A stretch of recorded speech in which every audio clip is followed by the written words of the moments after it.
Muy buenos días a todos. Gracias por acompañarnos un día más en este lugar, en nuestro lugar, en tu lugar. Porque lo que pasa en piso 5 se queda en piso 5. Hoy tendremos un programa muy especial porque tenemos unos invitados increíbles que nos van a hablar acerca de una realidad venezolana de la que realmente nadie le está prestando mucha atención. Por lo que en piso 5 necesitaremos hablar de ello. De hecho, ya este tema lo tocamos en uno de los capítulos de nuestro podcast y los invito a escucharlo. Por supuesto, y ustedes se preguntarán en sus casas de qué vamos a hablar. Bueno, hoy hablaremos sobre las fallas estructurales que actualmente afectan las comunicaciones en el estado Bolívar.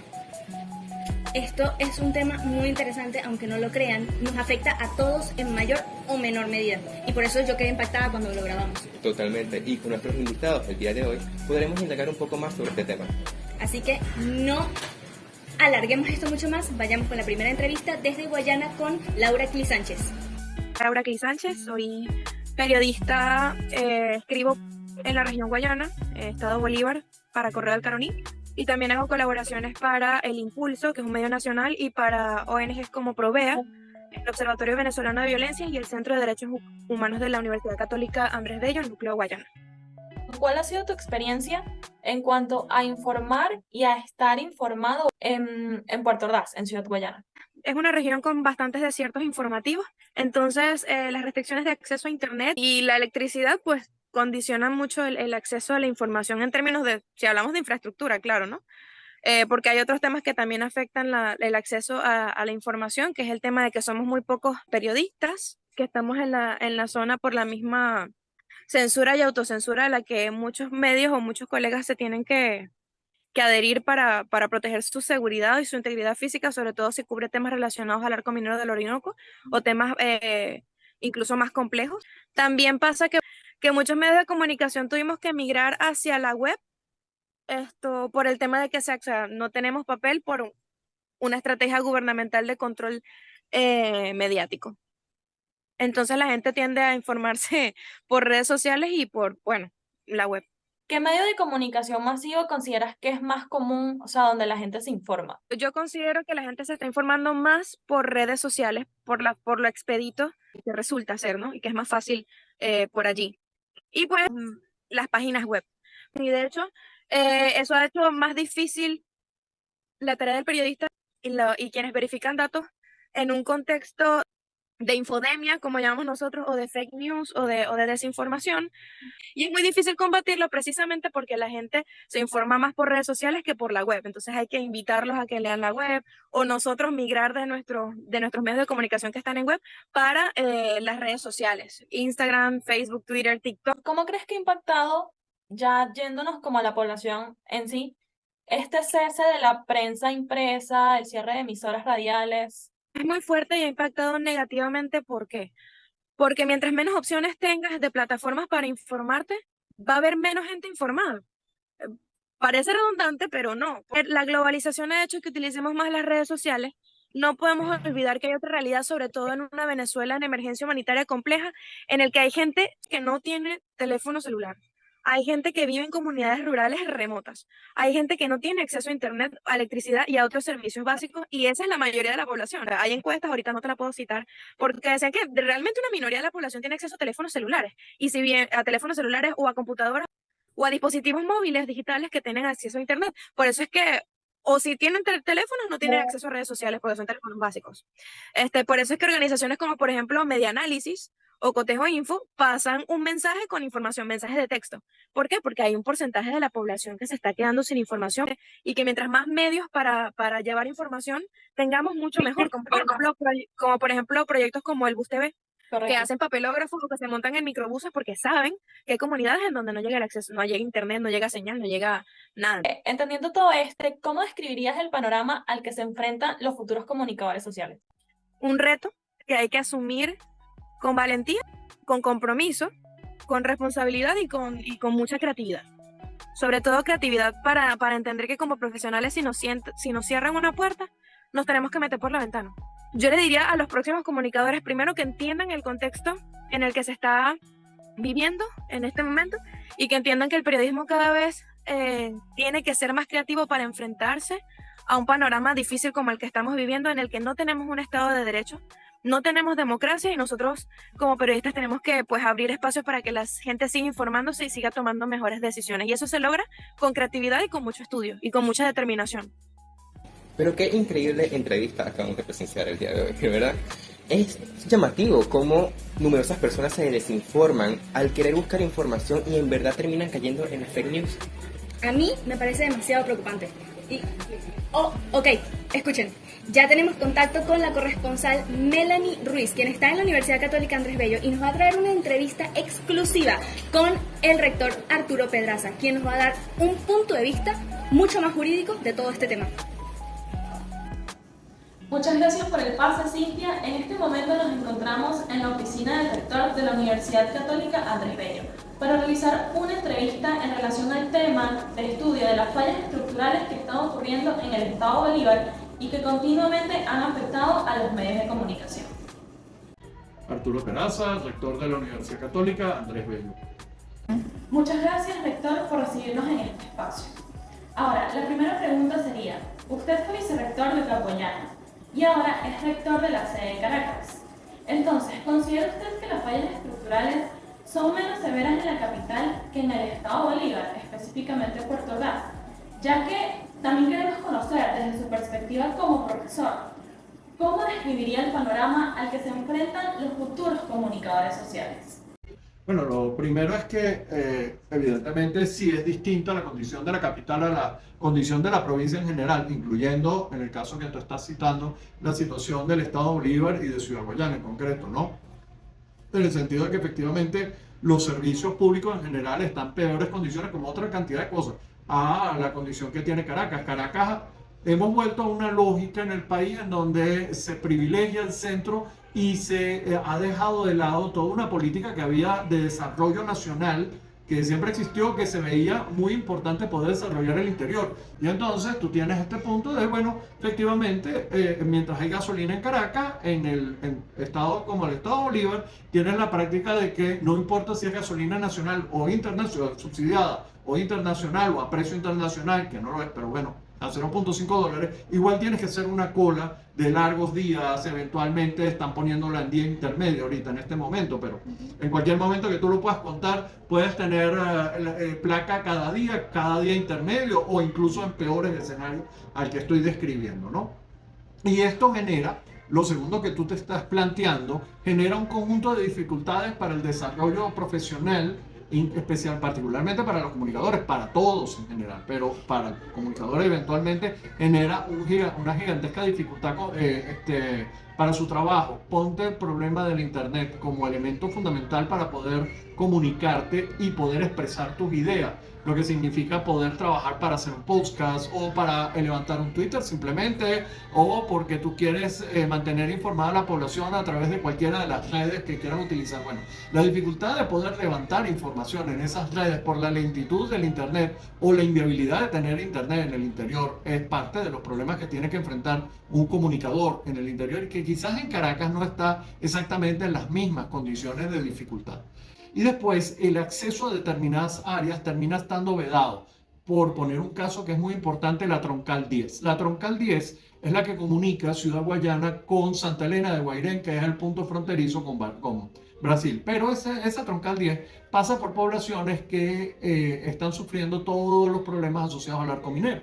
Estamos hablando de Guasipati, El Callao, Tumeremo, El Dorado, Las Claritas, sometidos a situaciones de violencia, explotación sexual, trabajo esclavo. Entonces, cuando un comunicador decide o quiere tratar de revelar qué es lo que está ocurriendo en la zona, lo primero que va a tener que enfrentar es que no hay vialidad pública. Si logras enfrentar la situación prometeica, después te vas a tener que enfrentar a la ausencia de servicios y a la violencia instalada en la zona. Entonces, claro, ese comunicador está enfrentado a una cantidad de dificultades que normalmente lo que logran es disuadir a quien pretende hacer eso, de realizar ese tipo de acciones, salvo que, bueno, la voluntad y el deseo sea tal que tú decidas enfrentarlo. Ok, ahora conectándolo con la respuesta que acaba de dar, legalmente la presencia de estas fallas estructurales pueden ser catalogadas como una agresión a los derechos humanos. ¿Por qué considera esto? No, y de acceso a la información. Si algo hay que Perfecto. recordar es que uno de los derechos clave que te da la Constitución es el derecho a la libertad de acceso a la información. Pero claro, si yo te bloqueo de esta manera los canales de acceso a la información, porque el Internet es pesado y difícil. Eventualmente alguien pone una noticia, pero el consumidor que está tratando de tenerla tiene que tardar un exceso de tiempo importante en que esa información le baje a su medio, ya sea un celular o una computadora, pues eventualmente tú disuades a una cantidad de consumidores de poder ver esa información. Por el otro lado, lo que yo acabo de decir, la posibilidad de que un comunicador social, un periodista pueda acceder a las fuentes de información con relativa seguridad y prontitud. Eso en Guayana es muchísimo más complicado que en Caracas y eso en el fondo termina violentando los derechos no solamente del periodista, sino también de quien quiere tener o tiene derecho al acceso a la información, que tampoco la va a tener. Muy interesante esta información que nos acaba de aportar. Entonces, ya conocemos también que los medios de comunicación de por sí están condicionados por las regulaciones del Estado. Entonces, ¿hasta qué punto estas regulaciones limitan la soberanía de los comunicadores al momento de tener opciones para informarse? Hay que reconocer que en el interior la aplicación de normas resulta ser relativamente más arbitraria que en Caracas. No porque en Caracas no sea arbitrario, tenemos el caso de RCR ahorita recientemente, pero también Honda, por ejemplo, fue cerrada en Ciudad Guayana y no, digamos, sí, el alegato siempre es el mismo, se acabó la concesión, pero en el fondo uno lo que termina entendiendo es que hay otras radios a las que se les renueva la concesión sin mayor cuestionamiento o eventualmente sin concesión y sin renovación siguen funcionando tranquilamente en una suerte de ilegalidad permanente, pero que bueno, que es condicionada porque es una suerte de espada de Damocles que hace que la radio esté constantemente tratando de portarse bien y esto significa informar según los patrones que al Estado o gobierno le interesa y no eventualmente brindarle información veraz a los ciudadanos. Ok, me parece su respuesta sumamente acertada y en relación a todo lo que hemos venido discutiendo, debido a que las normas que regulan la comunicación, tales como la Constitución de la República Bolivariana de Venezuela y la Ley Orgánica de Comunicaciones, no son debidamente cumplidas y respetadas, ¿de qué forma estas leyes abarcan a la comunicación como un proceso fundamental de la sociedad? Bueno, yo lo primero es que siento que el tema de regular la comunicación debería ser un tema muy delicado por el problema de la libertad de expresión. Es decir, a la medida que tú más normas pongas, más límites le estás poniendo a la libertad de expresión. Yo creo que, en definitiva, si bien es necesario, como en cualquier orden de las relaciones humanas, tener algún tipo de regulación, el tema de la libertad de expresión particularmente debería tener mucho más flexibilidad que cualquier otro. Recuérdate que, entre otras cosas, en la Constitución está la previsión de que incluso en suspensión de garantías no puedes entrar a regular excepcionalmente el derecho a la libertad de acceso a información y de libertad de expresión. Llamativamente hay otros derechos que sí pueden ser objeto de ese estado de excepción, pero no este. Igual que el derecho a la vida o el de integridad personal, está puesto en ese nivel, que es un supranivel de protección. Y eso significaría que esos derechos no pueden ser excesivamente regulados, sino más bien el Estado debería abstenerse de meterse por el principio por el cual cada ciudadano tiene la libertad de acceso a libre información sin que existan demasiadas regulaciones en torno a ello, ¿no? Así que yo más bien pienso que más bien el Estado venezolano ha incurrido en un conjunto de regulaciones que más bien traban la libertad, la hacen farragosa, la hacen difícil para las empresas de comunicación e incluso para el mismo comunicador, generando temor y miedo sobre qué puede pasar si yo comunico o digo algo. Entonces, bueno, al final del día, esas estructuras normativas, lo que yo siento es que más bien entorpecen la finalidad que supuestamente está declarada en la Constitución. Una vez más, muchísimas gracias, rector, por brindarnos este tiempo y un espacio en su agenda para discutir este tipo de temas tan importantes. Estuvimos con el rector de la Universidad Católica Andrés Bello, Arturo Pérez. Volvemos al estudio. Muchas gracias, Melanie, por esta maravillosa entrevista.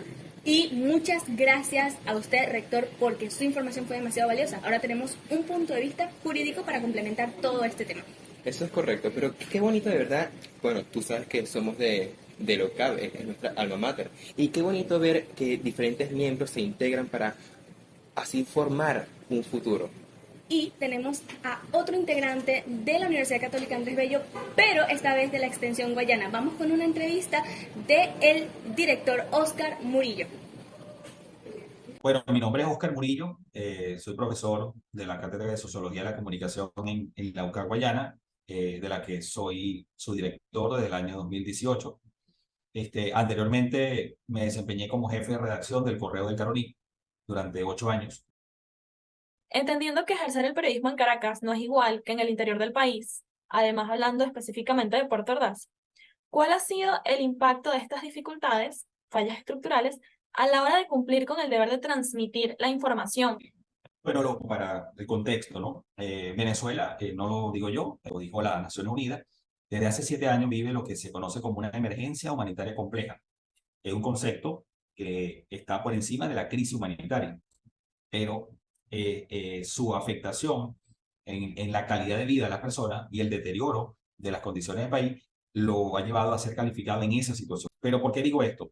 Porque esta emergencia humanitaria compleja tiene mayor impacto en la medida que nos alejamos del centro urbano político del país. ¿Sí? En la medida que tú te vas alejando, todo lo que más o menos aparece en el centro del país, aquí se recrudece mucho más. Y me refiero a que, bueno, hay mayores problemas de servicios públicos. Por supuesto, el tema de las telecomunicaciones están mucho más afectadas. Nos afecta también sobremanera el hecho del centralismo. No hay autonomía por parte de los gobiernos locales y regionales en el Estado Bolívar. Y todo eso termina al final generando una situación de desprotección del ciudadano. Y eso tiene una repercusión directa e indirecta en el ejercicio periodístico, digamos, en el ecosistema de los medios de comunicación. Creo que se fue la luz. Yo creo que sí, algo debe haber pasado.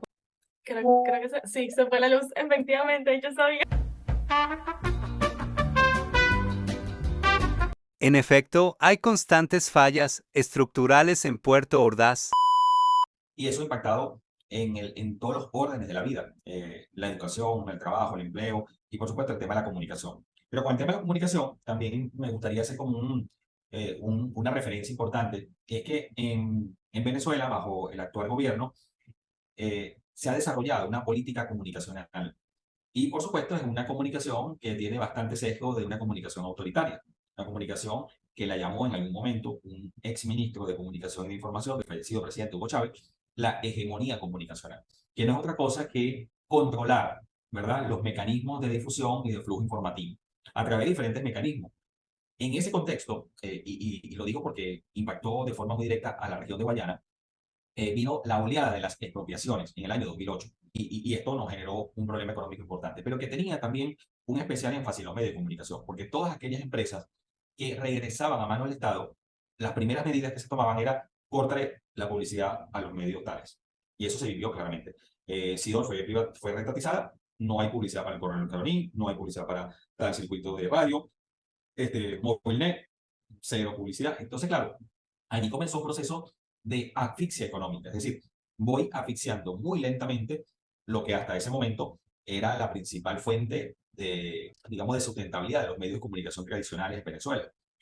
Eso habla también de un problema aparte, que tiene que ver con la configuración histórica de los medios de comunicación privados en Venezuela, que lastimosamente nunca advirtieron de la peligrosidad de depender exclusivamente o en su mayoría del presupuesto nacional a través de sus diferentes mecanismos de publicidad. Pero digo esto porque a los medios les impactó muchísimo, sobre todo, de nuevo vuelvo, no es Caracas, digamos, ha logrado desarrollar, no ahora, hace mucho tiempo, una especie de independencia del fisco público. Es decir, Caracas, ¿qué es Caracas? Una ciudad de bienes y servicios. Pero una Caracas que lleva muchos años desarrollándose de manos privadas. Pero cuando te vienes a las regiones sí dependen mucho del presupuesto del Estado. Y en el caso de Guayana teníamos una región que era independiente, independiente de la renta petrolera, de la industria petrolera, porque teníamos Sidor, Benalún, Alcasa, etcétera. Pero ¿qué pasa? Que también esas empresas, al cambiar el modelo, bueno, entonces ese modelo, todo ese dinero, toda esa cantidad de recursos, pasan ahora a manejarse por un Estado que no está muy claro en la democratización de la sociedad civil, sino más bien en la hegemonía comunicacional. Entonces, bueno, no solamente la publicidad, después vino también en los años 2010, 2011, la privativa a la importación del papel periódico, se fueron encareciendo los recursos. Entonces, Ahora, si tú tienes ese panorama, que ya era bastante desalentador, que ya venía muy mal, ¿ok? Que generó que medios cerraran, que los periodistas se fueran del país, generó un entorno digital importante, que hay que reconocer, gracias a ese proceso, el periodismo venezolano, bueno, se reinventó, de ahí nació el efecto Cocuyo, Run Rune, Correo Caroní dio un paso a lo digital, Armando Info, el periodismo venezolano ha ganado premios internacionales, es decir, una inventiva, pero ojo, no necesariamente esa información de calidad que se estaba produciendo en los medios digitales estaba llegando a todo el mundo. Cada día llega a menos personas, ¿ok? Es decir, el país no estaba preparado para sustituir a los grandes medios de comunicación. Lo que hemos visto es una reducción del espacio democrático de la información. Eso genera una menor, un corte o una reducción también en el acceso a la información que tienen los ciudadanos y que tienen los ciudadanos sobre cosas de ellos mismos. Es decir, los barrios buscando, exigiendo agua, los sindicatos siendo mejora, las enfermeras, los hospitales, las calles rotas, las cosas también, por supuesto, positivas que existen en esta ciudad. Todo eso de pronto desaparece. Y lo único que nos queda así, con un poquito allí, un vestigio de apertura, bueno, las redes sociales. Y sabemos que entonces en las redes sociales hay un descontrol de la información, cuesta más depurar y hacer la curaduría informativa. Sin embargo, bueno, se ha hecho el esfuerzo. Hay muchos programas, iniciativas para capacitar a las audiencias en ese sentido. Pero bueno, volviendo al tema, no hay medios de comunicación en Puerto Ordaz que puedan costear en este momento una cobertura como, por ejemplo, la muerte de los mineros hace 20 días en el Callao. O sea, que se cayó una mina y 12 mineros muertos, cifras oficiales. No hay capacidad para cubrir eso porque la gasolina, no hay gasolina, tendrías que comprar la gasolina, no hay medio de comunicación que te permita hacer eso. Mantener a un periodista o un equipo periodístico al menos una semana en el Callao, al sur de la región. Melanie, nosotros estamos hablando en este momento de domingo y yo te aseguro que más del 80% de la población de esta ciudad mañana va a amanecer lunes y no sabemos qué pasó este fin de semana. Entonces, estamos hablando que no tenemos posibilidad alguna de conocer a ciencia cierta qué pasó. O sea, no las profundidades, sino qué pasó. Ese es el cuadro de la desinformación, de la opacidad, del corte prácticamente. No nos podemos conectar. En este momento estamos completamente desconectados. Lo que se mantiene es más por el espíritu, por el coraje, el ánimo, el sacrificio de unos cuantos periodistas de la zona, y de verdad no son más de 10. Y lo vemos en las redes sociales, Juan Siberia, Pablesa, Otto, María Los Ángeles Ramírez, es decir, es que están contados.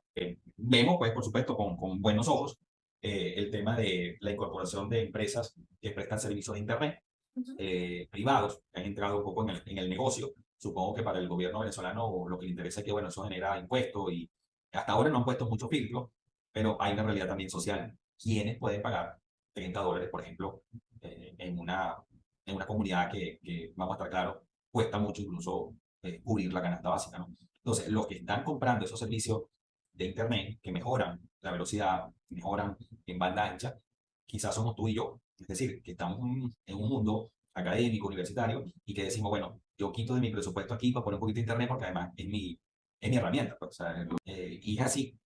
Entonces, no es verdad que la introducción de estas nuevas empresas están ampliando la cobertura digital. Lo que están es dándole una opción, bueno, a mejorar nuestras condiciones, pero no es verdad que está ampliándose la cobertura, ¿sí? Pasa igual con el tema de los medios. Tenemos muchos medios digitales, pero tenemos mucha gente menos leyendo esos medios digitales. Y con ese tema, nosotros realizamos una encuesta, ¿no? Pero es básicamente eso, o sea, realmente cuánta o qué cantidad de la población puede acceder a esa información que está digitalizada, o sea, cuántos cuentan con esos recursos tecnológicos que les van a permitir estar informados. Entonces hicimos una encuesta, más o menos hablando de la alta confiabilidad que tienen de la información, de la proliferación de fake news, ¿no? Hablando de este tema, desinformación, y aproximadamente con la muestra que utilizamos, el 50%, entre el 50 y el 56% de esta muestra que usamos, opina que los medios de comunicación actualmente, por lo menos en la región o en Puerto Ordaz, no son confiables.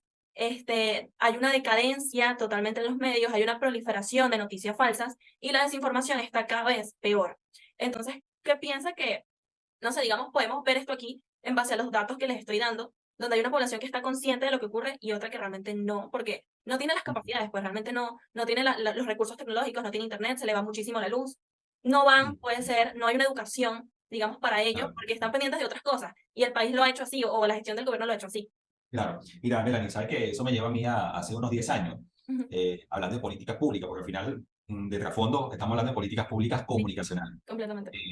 ¿Qué hace falta? Es decir, hay que construir, y que bueno, yo te pediría que me pudieras compartir esos hallazgos, porque nosotros estamos desarrollando en la escuela y podemos citarte como tal una investigación de carácter cuantitativo que que busca conocer los hábitos de consumo informativo de los jóvenes de Puerto Ordaz. Ok. Y entonces, fíjate, eso me lleva a mí a pensar en cuando yo preguntaba a los estudiantes de sociología hace como 10 años, enúmerenme así, ¿cuáles son las 10 prioridades de ustedes, de los venezolanos, de su familia? Bueno, alimentación, empleo, cantidad de cosas. La comunicación no aparecía. Y eso es un elemento propio de una degeneración deliberada de los asuntos públicos. Porque, claro, cuando decía el maestro Rómulo Gallegos, por cierto, decía que la violencia física, la violencia espiritual, derivada del abuso de poder, ¿verdad? Y de sistemas autoritarios, terminan en una situación en la que se va como flexibilizando las virtudes cívicas. Es decir, vas perdiendo contacto con aquellas situaciones que alimentan el alma, el espíritu, ¿no? Fíjate, a ver, el tema de la comunicación, y por eso siempre cito a Pascual, y de la libertad de comunicar, incluye la capacidad de moverme. Es decir, yo no me puedo mover en el Estado. Eso obstruye, deshumaniza, ¿sí?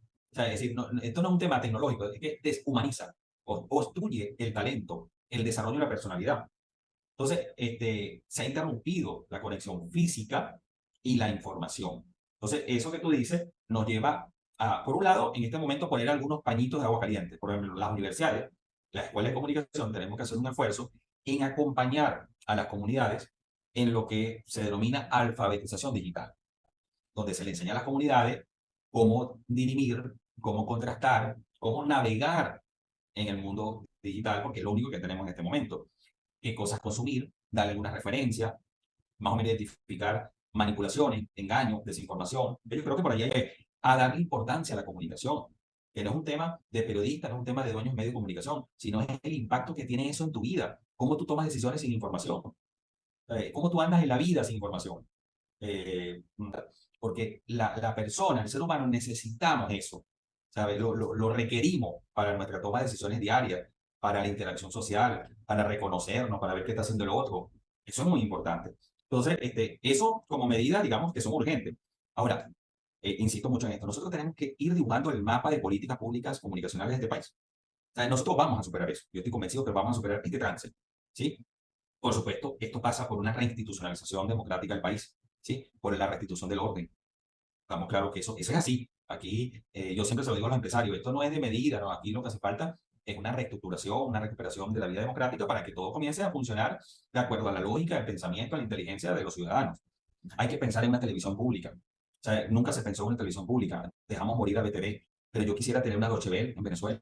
Yo quisiera tener una televisión española, TVE, o la radio francesa, o Fran 24. O sea, esos son mis medios de comunicación en este momento. Bueno, yo los quiero en Venezuela. O sea, yo quiero un noticiero regional, yo quiero un circuito nacional, y yo quiero que establezcamos definitivamente en Venezuela lo que nuestros grandes teóricos muchas veces pregonaron y que fueron muy críticos con el sistema público de comunicación que existía anterior al gobierno de Chávez. Era un sistema mixto compuesto por un sistema comunitario donde fuese un poco el tema de la cohesión social, lo comunitario, un sistema privado comercial, que fue el que prevaleció en el anterior modelo, pero también un fuerte, robusto y de calidad sistema público de comunicaciones. Eso es lo que tenemos que hacer, ¿sabes? Pero eso tenemos que tenerlo como orden absoluto. Como se dice, políticas públicas. ¿Qué son las políticas públicas? Aquello que requiere máxima atención. Así como es importante el acueducto, el sistema eléctrico, las carreteras, la construcción de escuelas, es tan importante eso como la construcción de un tejido comunicacional. Y eso solamente se levanta con un plan nacional de comunicaciones que tiene que ser debatido, reflexionado desde ahora en las aulas de clase, en la escuela de comunicación, en las universidades, en la sociedad, para cuando tengamos el momento, pues, lanzar eso. Para que tengamos producciones cinematográficas, para que tengamos semblanza, rescatar tantas cosas hoy día en el lenguaje audiovisual que nos hacen falta.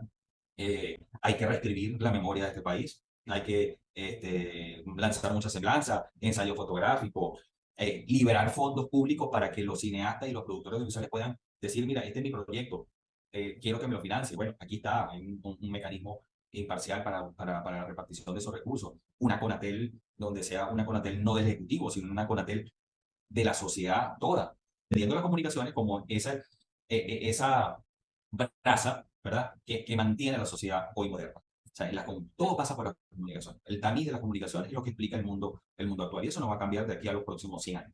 Entonces, hay que tener prioridad sobre esa materia. No, bueno. ¿Qué mensaje en sí les darían, o sea, a estos futuros comunicadores sociales en base a este panorama que estamos viviendo, que bueno, ya mencionó que hay que trabajar en esas políticas públicas comunicacionales, pero ¿qué mensaje puede decir brevemente como para esos futuros comunicadores sociales que están formándose en este momento, pues? Mira, Leila Guerreiro, una periodista argentina, uno de los referentes de la crónica latinoamericana, en estos días leí un artículo de ella que decía, oye, sintamos la llamada de ser gente de nuestro tiempo, a no salir espantados y atemorizados frente a ese futuro que está allí. Entonces, yo creo que ustedes traducen muy bien ese mundo bonito que está pariéndose ya, que está, o sea, la humanidad, no soy yo el que va a hablar mal de la humanidad, todo lo contrario, soy el más optimista de esta humanidad, porque digo, ninguna civilización hasta ahora, de lo que yo sepa, ha contado con tanta información sobre la mesa para poder contrastar y tomar las mejores decisiones. Si nosotros no vamos por el despeñadero, es porque nosotros queramos, es porque nosotros hemos tomado las malas decisiones, pero no porque no hay información. Yo creo que lo primero es siempre tener en cuenta al otro. ¿Sí? Nuestra diferencia como comunicadores o profesionales de la comunicación o un artista es que, bueno, el artista dibuja en su alma, para su alma. Ya después esa obra se pierde y la agarra alguien más y la hace suya y la reinterpreta.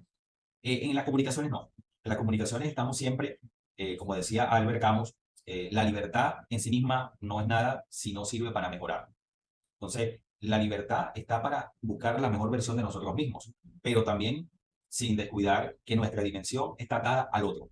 ¿Sí? O sea, el sentido de lo público, que no refiere a lo estatal, a lo gubernamental, sino el sentido de lo público, tiene que siempre acompañar el pensamiento, la reflexión, las ideas, las acciones, las tareas de todo comunicador social. Cuando yo abro un espacio de información, una rendija de expresión libre en esta Venezuela, yo estoy haciendo un bien público. O sea, estoy atendiendo al bien común. Entonces, ese es como mi mensaje, es decir, creer, primero hacer como una renovación de votos de lo que yo estoy haciendo, de lo que puedo hacer, no esperar que me gradúe. Yo le digo a los estudiantes, hagan cosas de una vez, escriban en Twitter, bueno, ahorita múdense al Twitter de Instagram, digan cosas, exprésense, monten fotografía, pero no una cosa para mí, es decir, pensando en el otro, en la reflexión crítica. Humberto Eco decía que la civilización democrática en los años 90, decía, se salvará únicamente cuando los que estén a cargo o sean responsables de la comunicación apunten a la reflexión crítica. Yo creo que la comunicación de nosotros, la que tenemos que hacer, la que tenemos que promover, es una comunicación que genere reflexión crítica, que mueva a la gente y lo lleve a pensar en cómo poder mejorar su entorno. Esa es para mí una línea, digamos, discursiva que tiene que atravesar o tiene que ser transversal a todo lo que, de algún modo, como estudiante, aspirante a ser profesional de la comunicación, tenga a bien en cuenta. Es decir, lo puedes hacer desde el mercadeo, lo puedes hacer desde lo corporativo, lo puedes hacer desde el periodismo, lo puedes hacer desde lo audiovisual.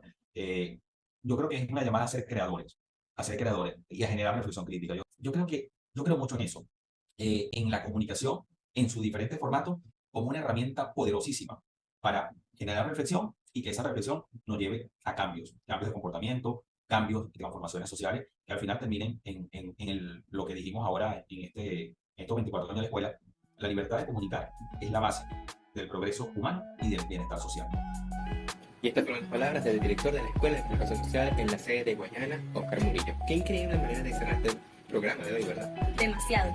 De verdad, le damos muchísimas gracias a todos los entrevistados que estuvieron aquí, porque ahora sí entendemos mucho más esta problemática. Por supuesto, muchos creen que Caracas es como una burbuja, donde no podemos recibir este tipo de información, pero en verdad esta problemática cada vez se acerca más hacia nosotros. Totalmente cierto. Y por ello es que nosotros tenemos que analizar este tipo de problemas. Es necesario que encontremos una solución. Nosotros, los venezolanos, tenemos derecho a la información y nadie puede arrebatarnos. Y es por eso que en Piso 5 hablaremos de este y otros temas más para darle la importancia que requieren. Así es. Por ello, aquí en Piso 5 estamos para brindarles la mejor información con fuentes verificadas. Muchas gracias por acompañarnos una vez más en este programa. Los invitamos a seguirnos en todas nuestras redes sociales como @piso5. Y recuerden, lo que pasa en Piso 5 se queda en Piso 5. Hasta la próxima.